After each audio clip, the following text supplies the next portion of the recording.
Հանրապետության ջրամբարների տխուր պատկերը, դրանցում ջուրը կիսով չափ նվազել է։ Այս տարի երևի առաջի անգամ եմ տենում այդքան սակավաջուր տարի։ Երաշտա բարիսպուն իմաստով։ Ասում են ժամանակին ջուրն այնքան շատ էր, որ անցնում էր պատվարի վրայով։ Հիմա պատկերը տխուր է։ Դու այս ջուրը թափում ես։ Մենք այդպես ենք բացատրում։ Ջրամբարների ներկա վիճակի ու նոր ջրամբարներ կառուցելու հեռանկարների մասին։ Ինչ պայմանների պետք է համապատասխանի միայնակ ապրող մարդը եւ ինչ քայլեր պետք է ձեռնարկի, որ նրան գրանցեն նպաստի համակարգում։ Իրավունքի որոշումը ի վերջո ընդունվում է միմիայն տունայց կատարելուց հետո։ Որպեսզի տեսնի նախ այդ մարդը իրոք փաստացի բնակվում է։ Не բռնադատված։ Քաղաքացին միայնակ կենսաթոշակառու է, հաշմանդամ։ Они мне там говорят, что я не их не բնակիչ։ Արտավազ Սարգսյանի վերջին բացակայությունը տնից եղել է այս ծմրանը։ Հեռուստացույց Սառնարան Փոշեկուլ, ինչը կարող է դառնալ այս սարքավորումների խափանման պատճառ։ Արդեն երկրորդ ասոցնա վառվում է։ Լույսը այն աստիճաններ, ասենք, վառվում, ոնց որ մոմի ճրակ։ Վարման տատանումը առաջանում է, երբ որ նույն բնակիչը մեծ բեռ է միացնում։ Լինում է նաև հոսանքի տատանումներից, որ հրդեհվում է տունը։ Հերթական անդրադարձը սպառողների խնդիրներին, այս անգամ էլեկտրամատակարարման թերությունների մասին։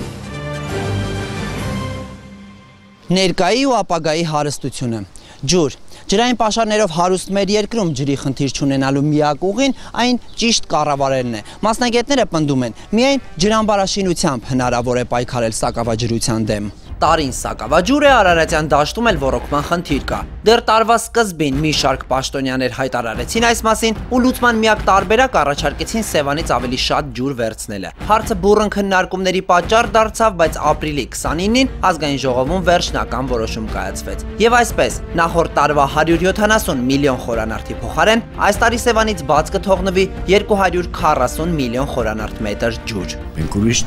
հնարք չունենք, ուրիշ ձև չկա դրանց ջրամատակարարում ապահովել։ Մասնագետները բացատրում են, նախկինում հնարավոր էր Սևանից ջրառն ավելի քիչ կատարել, քանի որ ոռոգման համար անհրաժեշտ ջուրն ապահովում էին հանրապետությունում գործող ջրամբարները։ Դրանք այսօր լցված են կիսով չափ ու եթե Սևանն օգնության չհասնի, Արարատյան դաշտը կանապատանա։ Այսինքն մենք դոնոր չենք կարալու օգնենք Սևանի, որ քիչ ջուր հանենք։ Մենք, երբ որ դրանք լիքն էին ելնում, Սևանից նորմատիվ ջուր էինք հանում, մինչև 170 միլիոն ջուր էինք հանում։ Բայց այս տարի աննախադեպ տարի Մենք չենք հավատում եւ չենք հավատում, որ ջրամբարների ջուրը օգտագործվում է նպատակահարմար, չենք հավատում, որ Սևանի վերցրած ջուրը օգտագործվում է նպատակահարմար եւ չենք հավատում, որ մենք քաղաքականությունը ընդհանրապես ուղղված է ջրի պահպանման, ոչ թե ուղղակի sense բնության համար, ոչ թե բնության համար, նորմալ, ռեալ, ռացիոնալ օգտագործման համար։ Այնտեղ, որտեղ միայն եւ միայն բացառապես պետք է օգտագործել, այլ ընտրանք չկա, նոր այդ դեպքում պետք է օգտագործենք Սևանալճի ջրառը։ Ավելի լավ է ես ունենանք մենք քեզ հետ միասին Սևանում 10 սանտիմետր պակաս, քան թե անապատի վերածենք Արարատյան դաշտավայրը։ Մարդիկ են ապրում, չէ՞ տեղ։ Այդ ջրաքանակը Սևանալճից անխուսափելի է, անհրաժեշտ է, քանի որ մենք այսօր իսկ ջրամբարներում չունենք բավարար քանակությամբ կուտակված ջրաքանակ։ Դու կարաս ջուր հավաքես, հետո դու ուզում ես ցույց տաս, որ այդ քո ամանը,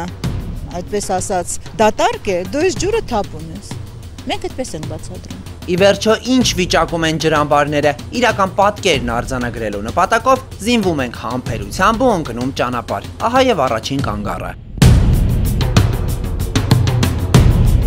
Ախուրյանի ջրամբարն է հայ-թուրքական սահմանին։ Կառուցվել է ԽՍՀՄ Թուրքիա համատեղ նախաձեռնությամբ եւ շահագործման է հանձնվել 1980 թվականին։ Այն ապահովում է ոռոգման ջուր սահմանի երկու կողմերում էլ։ Ախուրյանի ջրամբարում ունենք դեֆիցիտ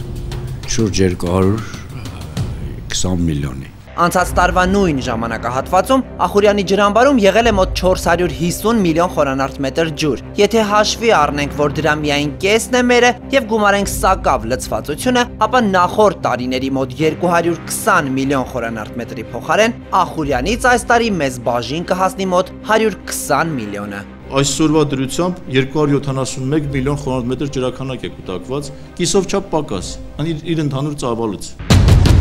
Սա արդեն հայ-վրացական սահմանն է։ Հենց այստեղ է գտնվում Արփիլիճ ջրամբարը։ Սևանա լճից հետո այս ջրամբարը համարվում է մեր հանրապետության ամենամեծ ջրավազանը։ Աշոտքի տարածաշրջանի հենց այս ջրամբարից է սկիզբ առնում Ախուրյան գետը։ Արփիլիճն ունի տեկտոնահրաբխային ծագում, այն ի սկզբանե զբաղեցրել է 4.5 քառակուսի կիլոմետր տարածք։ Մարդու միջամտության շնորհիվ Արփիլճի ջրահավաք ավազանը հիմա կազմում է 220 քառակուսի կիլոմետր։ Արփիլճում հնարավորինս շատ ջուր անբարելու նպատակով 1951 թվականին կառուցվեց 10 մետրանոց այս պատվարը։ Այդ օրվանից սկսած լիճը անվանում են նաև Արփիլիճ ջրամբար։ Ասում են ժամանակին ջուրն այնքան շատ էր, որ անցնում էր պատվարի վրայով։ Հիմա պատկերը տխուր է։ Արփիլիճը նույնպես այսօրվա դրությամբ 34 միլիոն խորհրդամետր ջուր է առկա Արփիլիճում։ Անցած տարի 46 միլիոն իր ընդհանուր տարողությունը 100 միլիոն խորհրդամետր է։ Ջրի պակասը այս տարի ավելի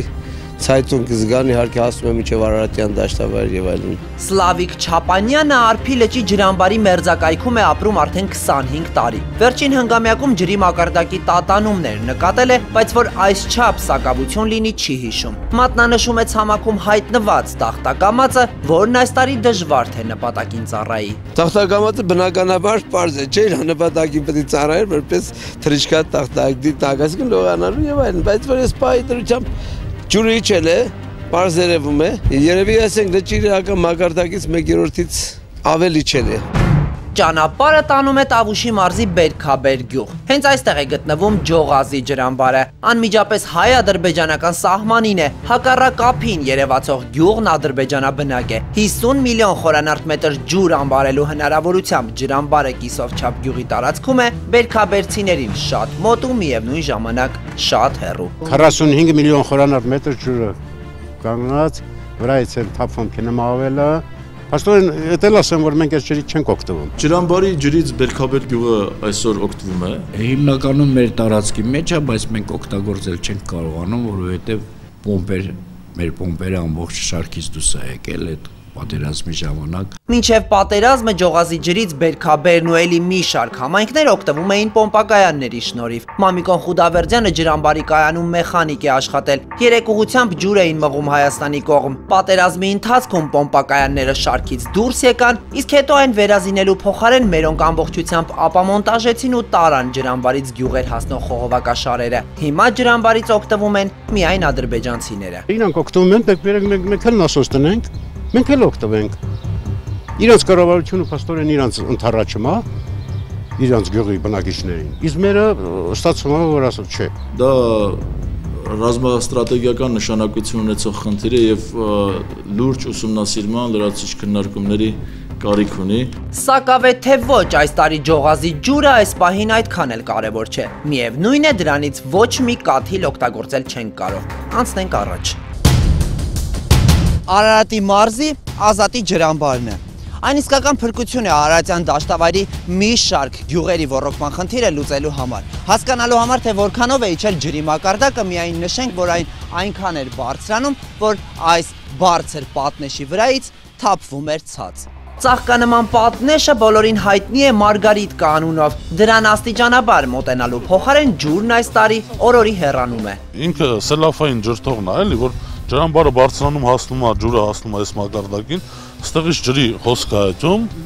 ու գնում է ավել ջրերը գնում է դեպի գետ։ Ինքը նախատես տարի այստեղից ջուր լցվել է ներ։ Չէ, արդեն մի քանի տարի չունենք, բայց ամենայնպես հասել էր։ Պրոշին հասել էր։ Մարգարիտկային հասնում է այն ժամանակ, երբ որ լցված ալնում էր։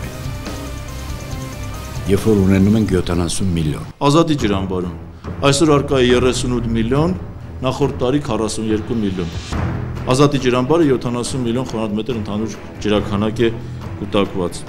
նախատեսված։ Ազատի ջրամբարը, որ մշտական լցվում էր,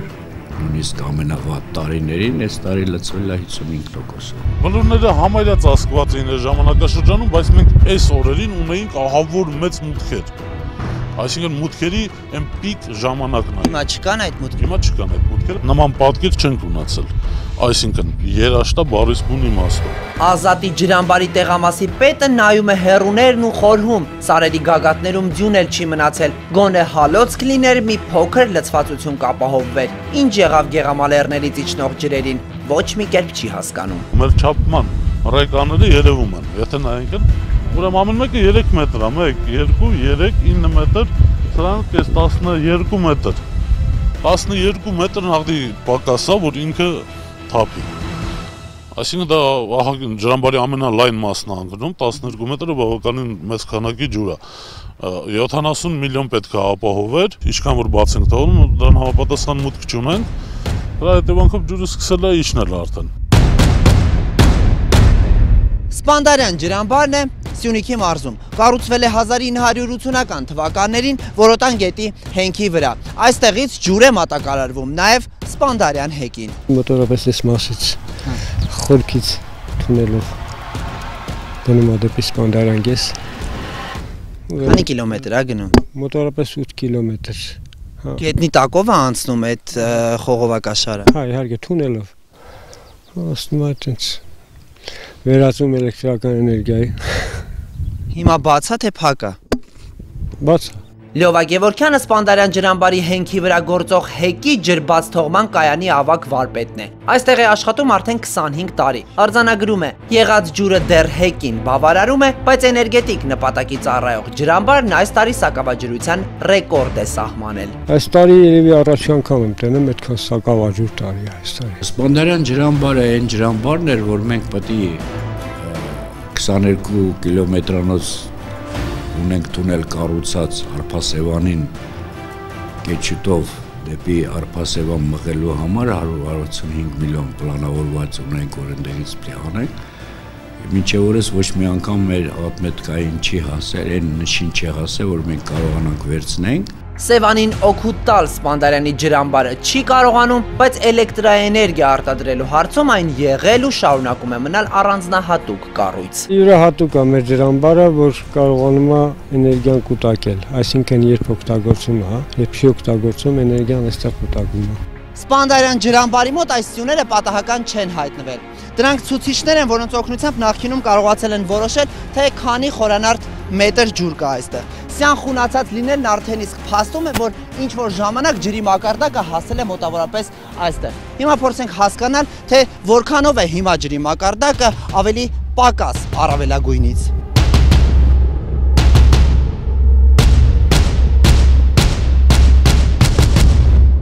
40 աստիճան ու դեռ մի բան էլ ավելի։ Ոլորտի ներկայացուցիչները փաստում են, պատկերը նույնն է հանրապետությունում եղած ավելի քան 80 ջրամբարներում։ Պատճառն ըստ նրանց բնակլիմայական պայմաններն են, տեղումները սակավ են, հողն էլ ծարավ, անգամ գետերն իրենց ըստ արժանվույն չեն դրսևորել։ Արաքսն օրինակ այս տարի վայրկյանում բերում է 35 խորանարդ մետր սելաֆաջուր, մինչդեռ այն նախորդ տարիներին վայրկյանում ապահովում էր 500 խորանարդ մետր։ Այս դեպքում սակայն խնդիրը միայն բնակլիմայական պայմանները չեն։ Բանն այն է, որ Թուրքիան Արաքսու Կարս գետերի վտակների երկայնքով ջրամբարաշինական մեգա նախագիծ են սկսել իրագործել։ Ջրամբարներից մի քանիսն արդեն իսկ շահագործման են հանձնել։ Արդեն սկսել են շինարարությունը 50 միլիոն, 20 միլիոն կառուցել են,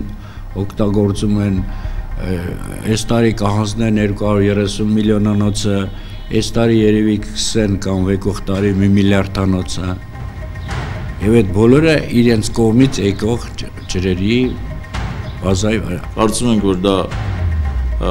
միջազգային կոնվենցիաներին հակասող են, որովհետև անդրսահմանային ջրային ռեսուրսների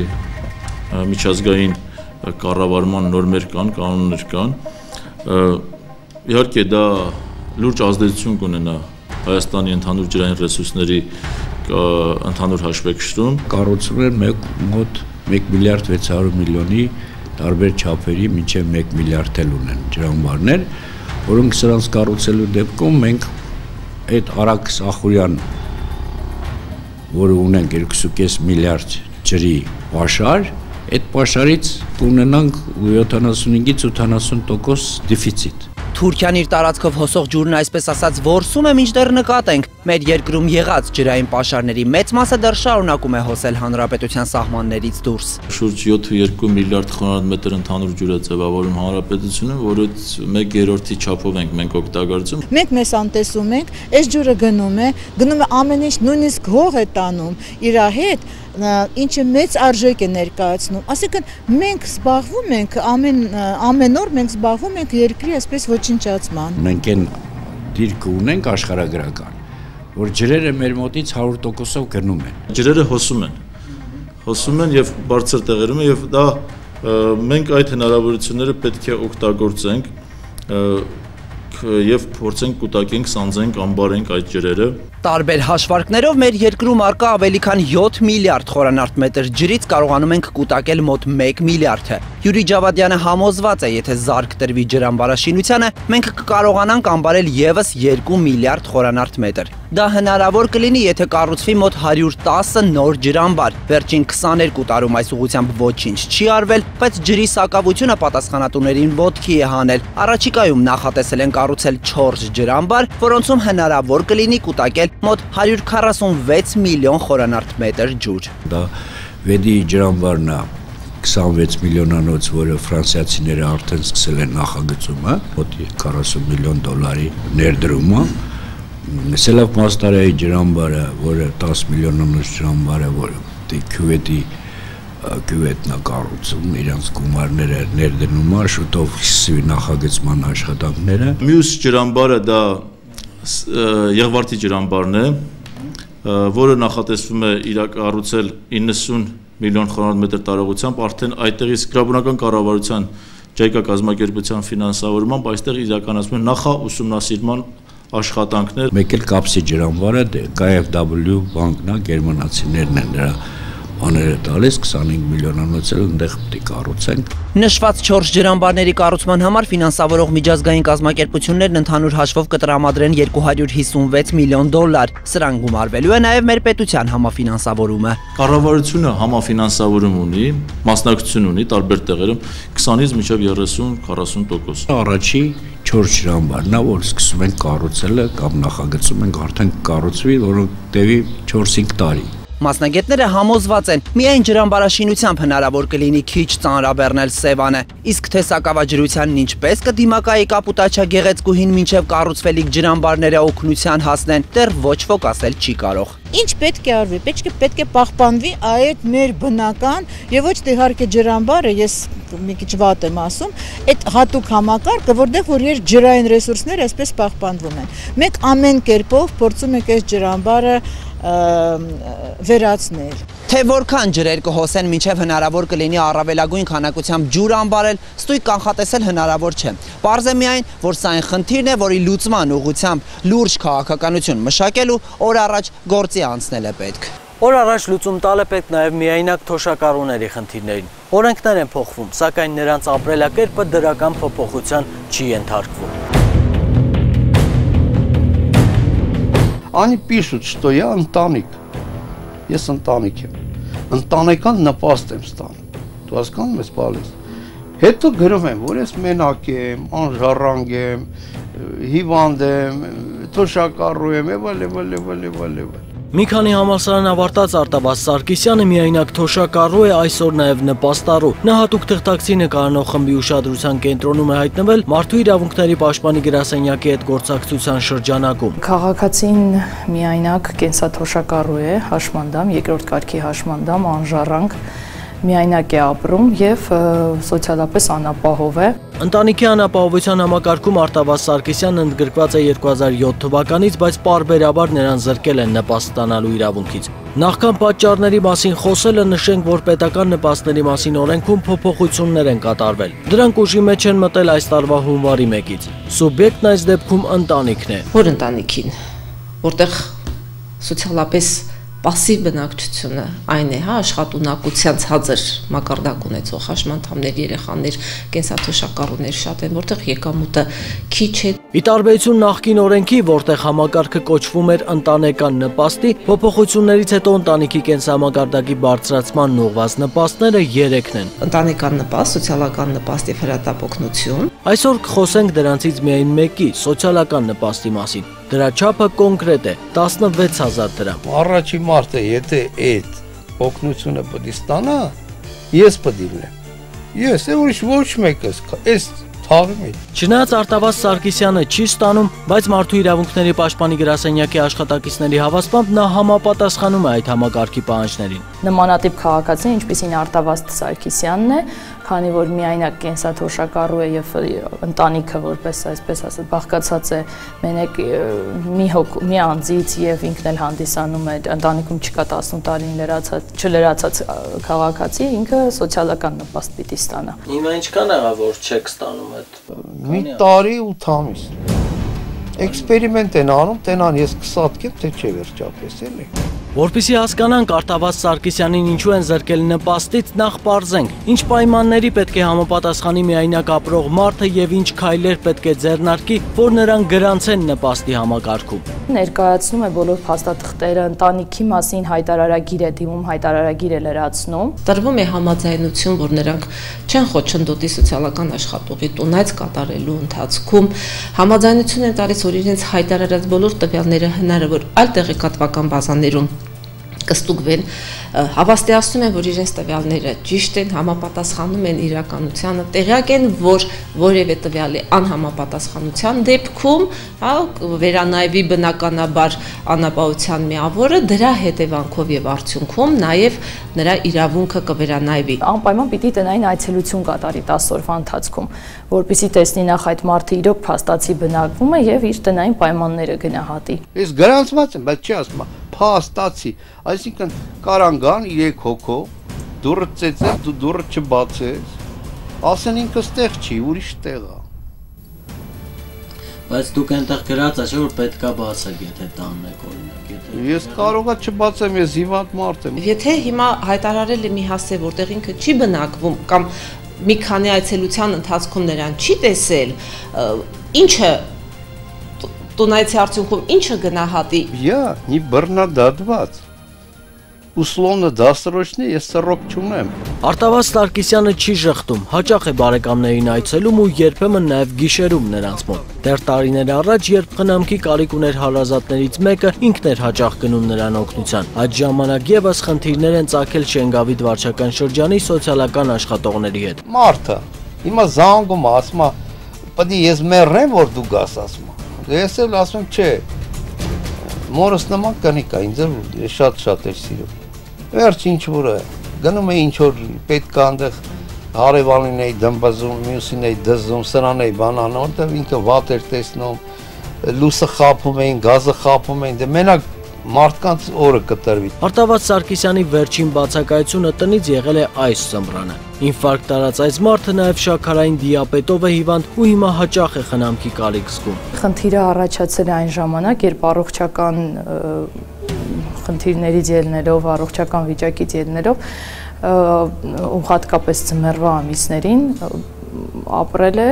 որոշակի ժամանակահատված բարեկամի տանը։ Պատկերացրու հիվանդ մարդ է, причем ջղային մարդ է իմ նման, ու գնում է միտեղ մնում է։ Կանոջ մոտ ամնում, քրոջ մոտ ամնում, ես չգիտեմ, էլի որտեղ որ կարող են իրան ընդունել, ինչ որ ձևի նայել, խնամել, թեկուզ։ Չէ, ես ոչխար չեմ, տղամարդ եմ։ Կարող է եւ եթե միայնակ բնակվող է, հա, այդ պահին հարևանի տանը լինի, մեկ ուրիշ տեղ լինի, խանութ է գնացել եւ այլն, բայց սա չի կարող անընդհատ պատահել։ Ձմեռը պարզ է։ Ես եկատունը պետք է դնեմ, ես ինչով տակասեմ։ У меня газ отключен։ Միշտ այդ խնդիրը եղել է, երբ որ տեսուչը գնացել է տուն եւ նրան տանը չի հայտնաբերել, այսպես ասած, տանը չի եղել, նրան ներկայացրել են արդեն սոցիալական աջակցության խորհրդին եւ որ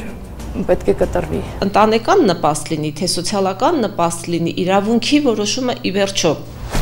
ընդունվում է միմիայն տունայց կատարելուց հետո։ Օրենքն ասում է մշտապես կամ առավելապես, եթե ձմռան ամիսներին մի քանի օրով, թեկուզ մի ամսով քաղաքացին բացակայել է, մեր դիրքորոշմամբ դա չպետք է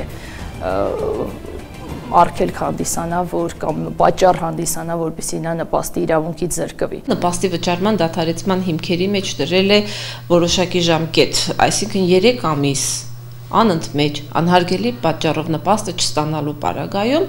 նա դադարեցվում է նպաստի վճարումը։ Քանի այցելությունից հետո որոշում, որ ինքը խախտել է, այսպես ասած։ Այցելությունների թիվ որպես այդպիսին չի նախատեսված։ Ունեցել ենք նաև դիմումներ այդ կապակցությամբ, որ նաև առաջարկը եղել է այդպիսին, որ եթե 3 ամիս շարունակ տեսուչը կգնա եւ մարդուն չի հայտնաբերի տանը, դուք նոր իրավունքը դադարեցրեք։ Վերջին ամիսներին Արտավազդ Սարգսյանը հաճախ է այցելել հարազատներից մեկին։ Պնդում է, որ դա մշտական բնույթ չի կրել, պարբերաբար իր տանն էլ է գիշերել։ Կվիտանցիաներ ունեմ, որ լույս եմ վառ, բայց իրանք ստեղ ինչ են հնարում, որ ես դիտավորյալ եմ բան արել, փողը տվեց, ինչ են ասում, վառել լույս, այսինքն գալիս եմ, այս տունը չեմ ապրում, բայց լույսը վառում եմ ու փող են վճարում։ Աշխատանքի եւ սոցիալական հարցերի նախարարության տարածքային բաժնից դժգոհ է ու չնայած դրան նրանց տեղեկացրել է, որ ժամանակավոր տեղափոխվել է այլ բնակարան ու տվել դրա հասցեն։ Массиве тоже ЖЭК есть. Они мне там говорят, что я не ихний բնակիչ։ Այնտեղ, որտեղ ապրել է, իրեն պարտավոր չեն պահել, սակայն օրենքն էլ պահանջում է գրանցվել այնտեղ, որտեղ փաստացի բնակվում է։ Միայն այդ միտքը, որ դուրս եկեք ձեր հաշվառումից, ձեր տունը տնից եւ գնացեք հաշվառեք այնտեղ, որտեղ դուք ժամանակավորապես իրեն հարազատել, այդքան մոտիկ հարազատել չեն, էլի, բնակվեք, դա իրենց շատ վախեցնում է։ Ինչի ես պետք է ստից դուրս գրվեմ, գնամ այնտեղ գրանցվեմ, հասկացա, փաստացի։ Այն էլ какой-то փաստացի։ Նախ եւ առաջ ինձ ով պետք է գրանցեն դե փաստացի։ Եթե այդ բնակությունը բարեկամի ազգականի տանը 3 ամիսը անցնում է, սա ըստ էության գնում է ընտանիքի կազմի փոփոխություն կարող է դիտարկվել։ Պետք է սոցիալական քաղաքականություն իրականացնող մարմինը ավելի բարեգութ եւ բարենպաստ լինի քաղաքացիների նկատմամբ, այլ ոչ թե ամեն ապացուցող հանգամանք ի վնաս քաղաքացու օգտագործի։ Մարդու իրավունքների պաշտպանի գրասենյակի աշխատակիցները համաձայն են, քաղաքացին պետք է ենթարկվի օրենքի պահանջներին, սակայն նույն այդ օրենքում մարդկային գործոնը շատ է, չէ որ միայնակ մարդը չի կարող ամբողջ ամիս տանը նստել, սպասել թե երբ ու օրվա որ րոպեին կգան սոցիալական աշխատողները, չէ որ նրանք միշտ չէ որ առաջնորդվում են ազնվությամբ ու արդարությամբ, ինչպես նշեցինք, Արտավազդ Սարգսյանը գրեթե 2 տարի է չի ստանում նպաստ։ Պատճառը նաև այն է, որ ամեն տարի պետք է նորից գրանցվել համակարգում, օրենքի պահանջն է։ Իրեն խորհուրդ ենք տվել պարզապես, որ նորից գնա փաստագրում անցնի։ Հիմա այս դիմումը գրել եմ, բայց ես չգիտեմ, ինքը ռեգիստրացիա արել է, դիմումը ստե ընդունել է, թե չէ։ Արտավազդ Սարգսյանի մասնավոր դեպքը պետությանը գուցեև մտորելու առիթ տա։ Ի վերջո պետք չէ մոռանալ, որ այս կարգավիճակում հայտնված մարդիկ լավ ուրիշ չէ, որ սոցիալական նպաստի հույսին են։ Նպաստառոթոշակառուներից անցում մյուս քաղաքացիներին ու նրանց առօրյա խնդիրներին։ Էլեկտրական նման ենթակայանները մեզ փրկում են ցրտից, մթությունից ու կենցաղային մյուս հոգսերն են հոգում, միայն թե երբեմն դրանք հոնքը սարքելու փոխարեն աչքն էլ հետն են հանում։ Էլեկտրական ենթակայաններ, աշտարակներ, հաղորդիչներ ու մեկուսիչներ վերջին տարիներին էլ ցանցում ավելացել են նոր սարքավորումները։ Լարման մեծությունը հսկող չափից սարքերել են ձեռք բերել։ Միայն թե սարքավորումներ էլի են պետք որակական ցանկալի ու անհրաժեշտ արդյունքի հասնել դեռ չի հաջողվել։ Բաշխից ցանցը դա շնչող մեխանիզմ է եւ ընդարձակվում է, զարգանում է, նոր բաժանորդներ են ավելանում եւ բնականաբար նրանց ծախսից ելնելով որակի վրա լուրջ ազդեցություն է թողնում։ Հոսանքի տատանումներ, պարբերական ընդհատումներ վերջին տարիներին էլեկտրաէներգիան որակական փոփոխությունների ենթարկվել է, սակայն նման խնդիրներ դեռ կան։ Ուղղակի անջատվում է էլեկտրաէներգիան եւ չեն աշխատում լուսավորները։ Վթարներ են տեղ լինում այդ պատճառով։ Օրը լինում ընդհանրապես մի քանի անգամ անկարծակ է անջատվում, 1-2 րոպեով։ Այդ 1-2 րոպեի ընթացքում ինչ են անում։ Այդքան ուղղակի մեկ անգամի անջատումը չի, որքան անջատել, միացնել, շատ ավելի վտանգավոր հետևանք կարող է ունենալ, կտրուկ անկումը, այսինքն լարումը, թուլանումը, հա տեսնում ենք հոսանքը թուլացավ, ուժեղացավ, այս տատանումը շատ ավելի վտանգավոր է, քան ուղղակի եթե միանվագ հոսանքը տանում։ Տեխնիկայի փչանալու պատճառ հիմնականում դա լարումների բարձրացումն է։ Կլինի փոշեկուլ սառնարան, թե մեկ այլ տեխնիկա, յուրաքանչյուրն ունի հոսանքի լարման իր առավելագույն չափը, այնպես որ հոսանքի տատանումները կարող են խոտանել դրանցից յուրաքանչյուրը։ Նույն տեխնիկայի մասին պատմող գրքում հստակ նշված է, թե որ դեպքերում տեխնիկա կարող է ունենալ խնդիր, դեռ ավելին իրացնողն ի սկզբանե ասում է, որ ինքը երաշխավոր չէ, հոսանքի տատանման դեպքում կտրուկ անջատման միացման դեպքում առաջացող խնդիրներին։ Եթե հոսանքը բարձրանա, ապա սարքավորումը շարքից դուրս կգա։ Էլեկտրոնիկայի խանութներում գնորդներին նախապես են զգուշացնում հոսանքի տատանումներից զերծ պետք է պահել ցանկացած էլեկտրասարքավորում, ժամանակակից ապրանքատեսակներն ունեն ավտոմատ կարգավորիչներ, բայց նույնիսկ դրանք երբեմն չեն կարող օգնել։ Կարող է լինել հսկայական թռիչքներ հոսանքի, որոնք չկարողանա պահի նաև ստաբիլիզատոր կարգավորիչ սարքը, կարող է ինքը հենց առաջինը շարքից դուրս գալ, հոսանքի տատանումներից վնասվի արդեն այնպիսի դետալներ, որոնք որ վերանորոգման ենթակա չեն, այսինքն պրոցեսորներ, սենսորային սարքավորումներ, դրանք վերանորոգման շատ ժամանակ վերանորոգման ենթակա չեն։ Խանութների համար նման դեպքերը նորություն չեն։ Գնորդներից շատերն են խոտանված ապրանքով եկել փորձաքննել են ու պարզել, պատճառը հոսանքի տատանումներն ու ընդհատումներն են։ Կարգավորիչ սարքի սխեման, այսինքն թե ինչ հիմունքով է նա աշխատում, կհասկանանք, որ նա ժամանակ առ ժամանակ կատարում է կուտակում, չէ՞ որ մենք ասում ենք, որ երբ որ հոսանքը իջնում է, նա բարձրացնում է, ինչի հաշվին է բարձրացնում, ինքը իր մեջ հոսանք է կուտակում, այսինքն եթե անջատվում է միացնում, այդ հոսանքի կուտակումներից կարող են առաջանալ խափանումները։ Արդեն երկրորդ насոսն է վառվում։ Ճարածված գնացի նորը գնի 23,000 տվից 1000 կոմպլեկտ պերիտերի վեր են նորից։ Ծաղկալանջ գյուղում ինչ խնդիր ասես կա, լույսինն այդ թվում։ Հոսանքալարերը հաճախակի վնասվում են ու խափանում կենցաղային էլեկտրատեխնիկան։ Անկանոն է աշխատեն դրանից է։ Հոսանք անկանոն է։ Լույսը այն աստիճաններ, ասենք, վառվում, ոնց որ մոմի ճրակ։ Հենց այդ վիճակով մենք ասենք տունը չենք հել այդ ժամանակ ցրտահարության դեմ պայքարելու հողամասերում էի կլուբնիկի,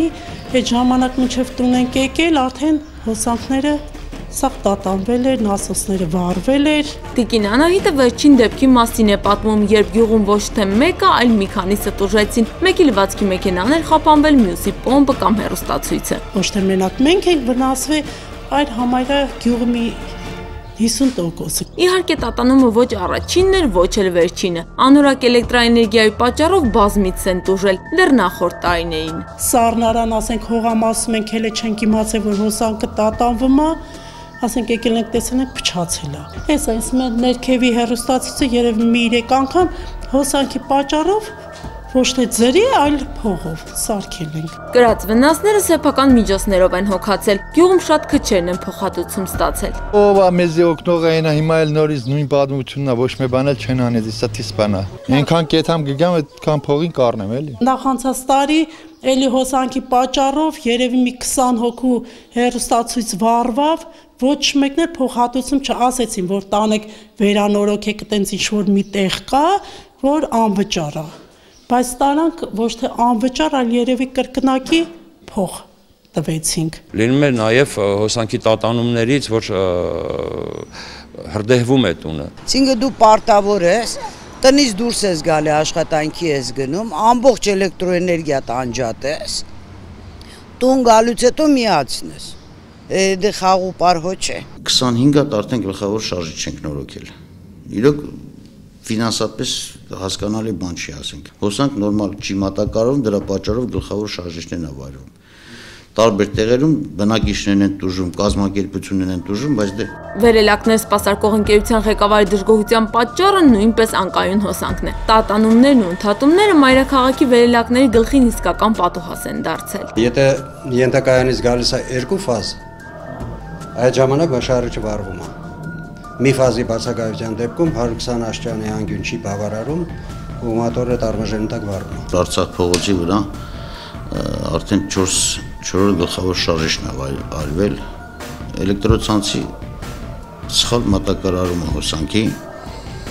Այդ խնդիրը կա Երևան քաղաքում բոլոր վարչական շրջաններում։ Խնդրի մասին կազմակերպությունը Հայաստանի էլեկտրացանցեր փակ բաժնետիրական ընկերությանը տեղյակ է պահել։ Այստեղ լսել են ու պատասխանել։ Վերելակները հոսանքը կարգավորող սարքավորման կարիք ունեն։ Եթե մեկը կարող է գալ ցույց տալ, որ վերելակի տեխնիկական անձնագրի գրքի մեջ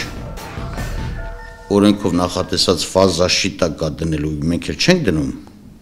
Ես ամբողջ Երևան քաղաքի ֆազաշիտաները կդնեմ։ Չկա տես բան, իրանց սխալ մատակարարած հոսանքի համար ես պետք է այդքան ծախսի տակ մտնեմ, իրանք պետք է ընդամենը հոսանքը ճիշտ մատակարարեն։ Հատուկ նման դեպքերի համար հանրային ծառայությունները կարգավորող հանձնաժողովը խաղի կանոնները սահմանել է։ Էլեկտրականություն մատակարարող ընկերությունը պարտավոր է փոխհատուցել բաժանորդների կրած վնասը։ Դեռ չի եղել քաղաքում մի դեպք, որ էլեկտրոցանցը իրեն պատճառած վնասների համար փոխհատուցի։ Էլեկտրիկը տեղում մեր մեխանիկի հետ կանգնած ինքը փաստել է, որ այո իհարկե, բայց թղթաբանություն էլեկտրոցանցի ղեկավարությունն էլ եւ այլ ասում են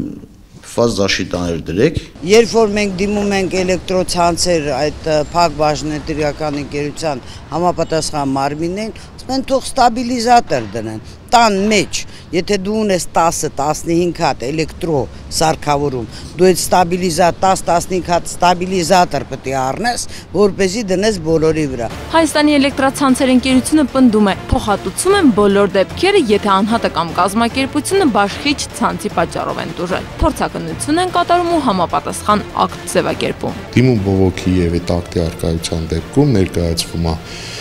ընկերության վերադասին, կազմում է համապատասխան ակտ եւ սարքավորումը ուղարկվում է վերանորոգման։ Եթե չի վերանորոգվում, վնասի փոխհատուցում է իրականացվում։ Սրանից մի 20 օր առաջ մենք ունեցանք ջեռուցման համակարգի հետ խնդրեմ։ Մարդիկ դիմել էին նախարարություն ուղարկել էր սերվիս կենտրոնում ասել էին մենք այդ մասը չունենք, դուք տարեք սարքել տվեք։ Մարդիկ տարել էին, սարքել էին, 70,000 դրամ էր կազմել, բայց չէին ուզում փոխհատուցել։ Սպառողների շահերի պաշտպանը նման դեպքերի բազմից է առնչվել։ Եղել են նույնիսկ այնպիսիք, երբ մեծ վնաս կրած սպառողը հայցով դատարան է մտել։ Էլ-ցանցը նման դեպքերը օրինաչափություն դարձնել խորհուրդ չի տալիս։ Պնդում է բարեխիղճ են աշխատում, ինչ վերաբերում է լարման տատանումներին։ Էլ-ցանցի մասնագետները խոստովանում են, հատկապես խոցելի են գյուղական համայնքներն ու բաշխիչ ցանցից հեռու գտնվող հատվածները։ Անելիքներ դեռ կան, բայց սպառողներն էլ ունեն մեղքի իրենց բաժինը։ Լարման տատանումը առաջանում է, երբ որ նույն բնակիչը մեծ բեռ է միացնում եւ տեղի է ունենում օրինակ եռակցման ապարատ է աշխատացնում սվարկը, հա։ Իհարկե դա չի ձերբազատում, այսպես ասած, բաշխիչ ցանցին իր ֆունկցիաներին, բնական է բաշխիչ ցանցը այնպես պիտի ցանց ունենա, որ նման տատանումները ազդեցություն չթողան շրջապատի կամ հենց թեկուզ իր սպառողի վրա։ 5% ավելի կամ պակաս, հենց այսքան իրավունք ունի էլ-ցանցը նվազեցնել կամ ավելացնել 220 վոլտ լարումը։ Լարման կայունացված ռեժիմի թույլատրելի նորմով 190 վոլտից պակաս հոսանքն անորակ է համարվում։ Իսկ առավելագույն դեպքերում թույլատրվում է օրվա մեջ 1 ժամ 12 րոպե գերազանցում +10 -10 սահմաններում։ Ինչ վերաբերում է ընդհատումներին, սպառողների շահերի պաշտպանները տեղեկացնում են, բնակիչները տուժում են ավելի շատ հենց դրանց պատճառով։ Գոստը սահմանվում է մինչև 30 վայրկյան տևողությամբ անջատումը, ձեր ասած ընդհատումը, հա, դա չի համարվում խախտում։ Չնախատեսված, չպլանավորված անջատումները կարելի ասել գերազանցում են նախատեսված։ Ճիշտ է, դա չի տևում 4-5 ժամ, բայց դա շատ ավելի վտանգավոր է 20-30 րոպե։ Ընդ որում մի քանի անգամ անջատել միացնել։ Մի անգամից երբ որ բան են անում, միացնում են, մի անգամից բարձր լարում են տալի եւ այդ բարձր լարման ժամանակ հենց այդ ապրանքները փչանում են։ Երբ որ հոսանքը նոր տալիս են, դուք չգիտեք ինչ լարում կմտնի ձեր ցանց։ Ու դա կարող է նպաստել, որպեսզի ձեր տան եղած կենցաղային տեխնիկան շարքից դուրս գա։ Սպառողների շահերը լիարժեքորեն կարող են պաշտպանված լինել միայն մի դեպքում, երբ ծառայություններ մատուցող ընկերությունը բարեխիղճ է, վերահսկողը ուշադիր, իսկ սպառողը պահանջատեր։